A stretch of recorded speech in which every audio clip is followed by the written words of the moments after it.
خب آماده این که وارد یه دنیای واقعاً تاریک و بیرحم بشیم. دنیایی که توش یه جادوی خیلی خاص به اسم پوستگردانی وجود داره.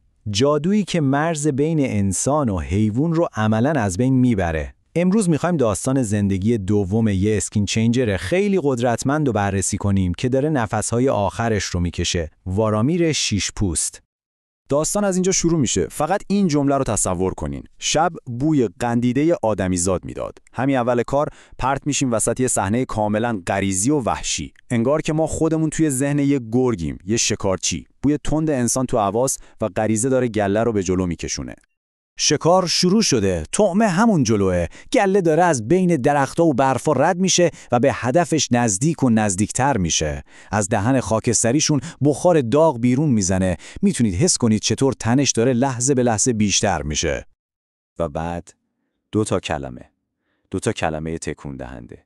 گوشت، غذا. تازه میفهمیم که طعمه انسانه. ولی صبر کنید. بخش تکون دهنده ترش اینه که ما داریم تمام این شکار رو از طریق حسای مردی تجربه میکنیم که کیلومترها اون طرفتر توی یه کلبه داره میمیره. خب حالا دیگه از چشمای گرج خارج میشیم و میریم سراغ خود اون مرد. مردی به اسم وارامیر. یه زمانی یه ارباب بزرگ بوده، ولی حالا چی؟ به ذلت کشیده شده. اون توی یه کلبه سرد در حالی که از سرما میلرزه داره این شکار رو از طریق اون ارتباط جادوییش حس میکنه.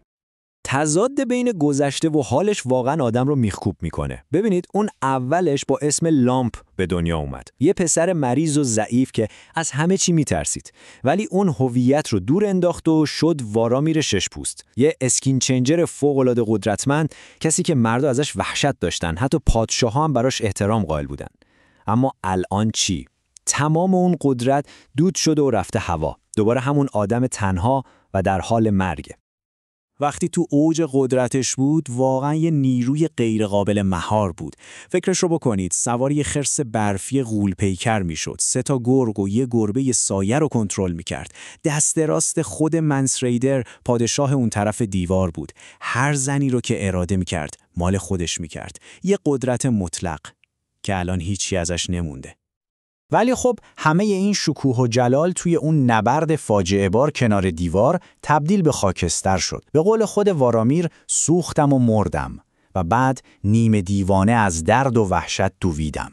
این جمله داره به چی اشاره میکنه؟ به اون لحظه وحشتناکی که عقابش توی آتیش میسوزه و اون سوختن انقدر شدیده که روح خود وارامیر هم انگار آتیش میگیره و با یه فریاد پر از درد به جسم انسانیش برمیگرده. خب این قدرت اصلاً چطوری کار میکنه؟ اینجا میرسیم به قوانین وارگات شدن، یه جادوی خیلی قدیمی و راستش بیرحم. وارامیر الان داره این قوانین رو از طریق خاطراتی که از استادش هایگن داره به یاد میاره. قلب این جادو یه مفهومی به اسم زندگی دومه. یعنی چی؟ یعنی این باور که وقتی جسم یه اسکین چنجر میمیره، روحش میتونه بره توی بدن یکی از حیواناش و به زندگی ادامه بده. اما یه امای بزرگ وجود داره. خاطرات انسانیش یواش یواش محو میشه تا جایی که فقط اون حیوان باقی میمونه و این آخرین امید وارامیره. یه امید خیلی ناامیدانه. استادش هیگن همیشه بهش در مورد 3 تا گناه بزرگ هشدار داده بود. 3 تا کاری که اگه انجام بدی ماهیت این جادو رو به کل به فساد میکشونی. اولیش خوردن گوشت آدم، یعنی انسانیتت رو قورت بدی. دوم جفتگیری مثل حیوونا، یعنی خودت رو توی غریزه گم کنی. و سوم بدترین گناه ممکن، دزدیدن بدن یه انسان دیگه. اینا خط قرمزای این جادوانن و وارامیر توی این وضعیت ناامیدانش دقیقاً لب مرز ایستاده. هیگن یه هشدار دیگه هم داده بود. پسر، حواست باشه چه پوستی رو میپوشی، چون هر حیوانی یه اثری روت میذاره. مثلا گربه‌ها بیرحمت میکنن، گوزن‌ها ترسو، پرنده‌ها باعث میشن کلاً زمین و انسانیت یادت بره. هر پوستی که به تنت میکنی یه تیکه از روحت رو برای همیشه عوض میکنه. و این دقیقاً ما رو برمیگردونه به همین لحظه، به بحران فعلی وارامیر. اون الان داره به انجام دادن آخرین و بزرگترین گناه فکر میکنه. یه حرکت نهایی از سر استیصال. داره از سرما یخ میزنه، آتیشش خاموش شده و همراهش تیسل هم انگار ولش کرده و رفته. و درست تو همین لحظه است که غرور و ناامیدی با هم قاطی میشن و یه فکر وحشتناک تو سرش شکل میگیره. این اصلاً درست نیست که اون زنده بمونه و من بمیرم. بله، تصمیمش رو گرفته. میخواد بدترین گناه ممکن رو انجام بده. بدن تیسل رو بدزده تا خودش زنده بمونه. و انگار که دنیا منتظر همین تصمیم بود. تیسل برمیگرده. نبرد روانی شروع میشه. وارامیر یه لحظه هم صبر نمیکنه.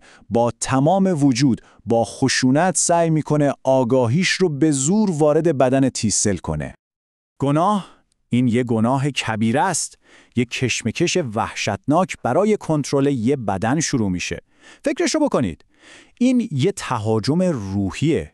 روح وارامیر داره با خشونت تلاش میکنه روح تیسل رو از خونه خودش، یعنی بدنش، بیرون کنه. برو بیرون، برو بیرون. این فریادهای خود تیزله است که از دهنش بیرون میاد. بدنش داره با تمام وجود مقاومت میکنه.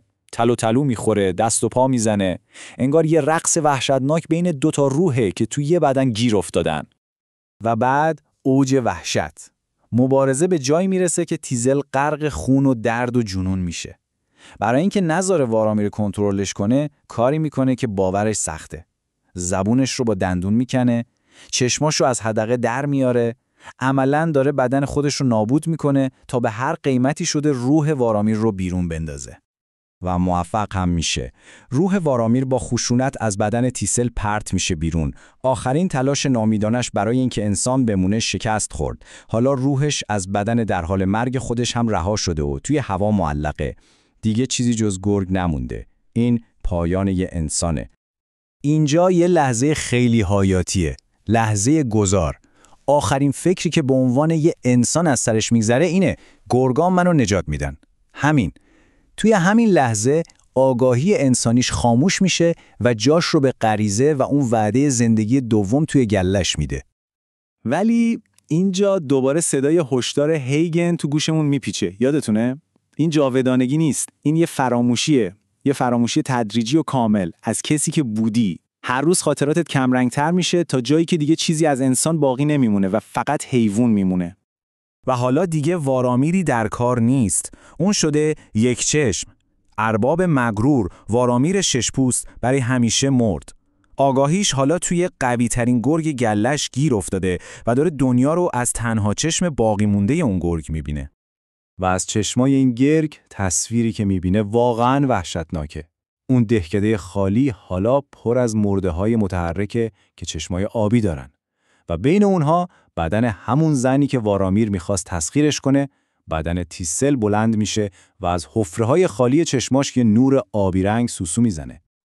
و این داستان ما رو با یه سوال خیلی عمیق تنها میذاره. وارامیر قبلا نفرتی رو از یه اسکین چنجر دیگه به ارث برده بود. نفرتی که بعد از مرگ اون مردم زنده مونده بود. این باعث میشه از خودمون بپرسیم وقتی انسان میمیره چه بلایی سر نفرتش میاد؟ آیا احساسات، چیزهایی مثل نفرت میتونن بعد از مرگ زنده بمونن حتی وقتی تمام خاطرات پاک شدن؟